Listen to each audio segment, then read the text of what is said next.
Walk us through your findings on the survey that you did.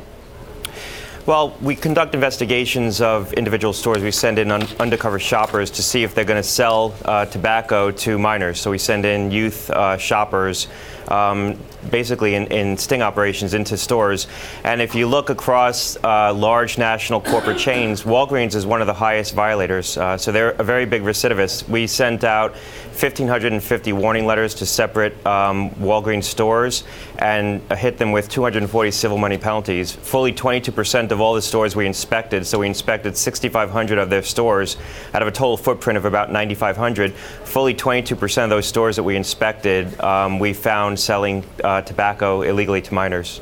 So we want to be fair and just bring everyone the statement that we got from Walgreens. They said, "We recognize the seriousness of this issue and welcome the opportunity to meet with the FDA administrator to discuss all of the steps that we are taking." This is from Jim Cohn. He's a Walgreens spokesman, and he put this out in an emailed statement.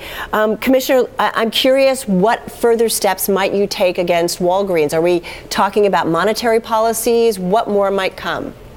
Well, we're looking forward to meeting with them. When we see these many violations across a large national chain like this, it starts to call into question the overall compliance policy and the culture of compliance at the corporate level. And so there are actions we can take at the corporate level to potentially fine a company or even send a warning letter to a company, a corporate warning letter. We've done that in the past in other situations.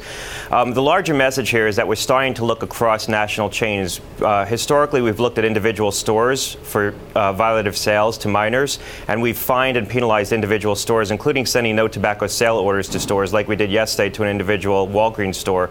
Now we're looking at the corporate level of large national chains and looking for chains that have a high rate of violations, repeated violations, and starting to examine the overall culture of compliance and the overall policy that the corporation takes to compliance at their individual locations.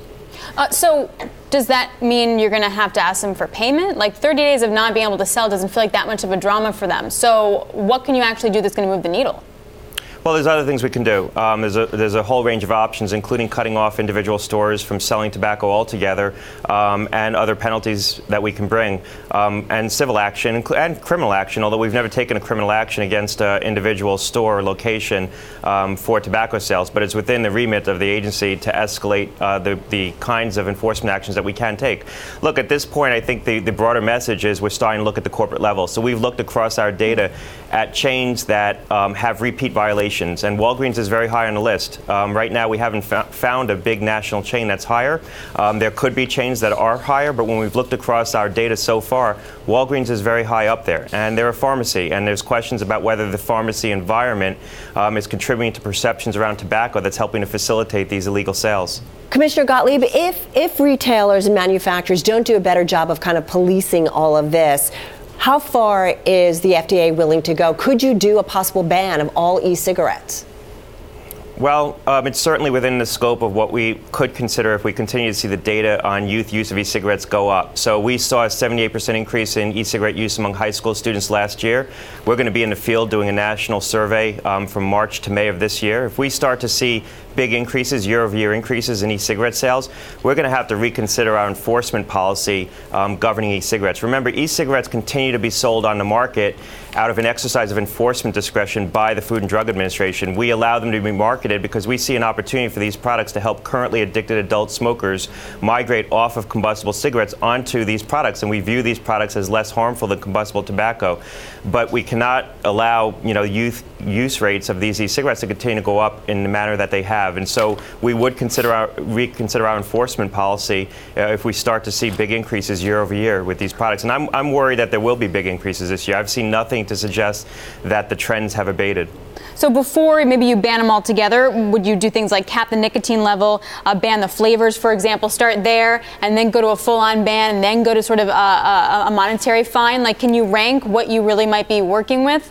Well, we're implementing significantly heightened age verification requirements at convenience stores for the flavored products sold in convenience stores, and that's going to be implemented hopefully within the next couple of months. We'll have that policy out in draft form. Some companies have taken voluntary steps to actually implement that right now. So we're tamping down on the sales of the flavored products. But, if we see big increases in youth use, remember the youth use is being driven largely by the pod-based products and the flavored products. That's what the kids are using. So we could potentially implement heightened restrictions and even outright bans on the pod-based flavored products or their sale in the locations in which the kids are accessing them. By and large, the adults, the open tank vaping systems that are sold in vaping shops, those by and large are not being used by children, although children are using some of them. The big increases in youth use have been with the pod-based products, and Altria voluntarily agreed to withdraw all their pod-based products and all their flavored products, their fruity flavored products from the market last October in a communication to the FDA. They did that before, obviously, they went out and made a big investment in Juul.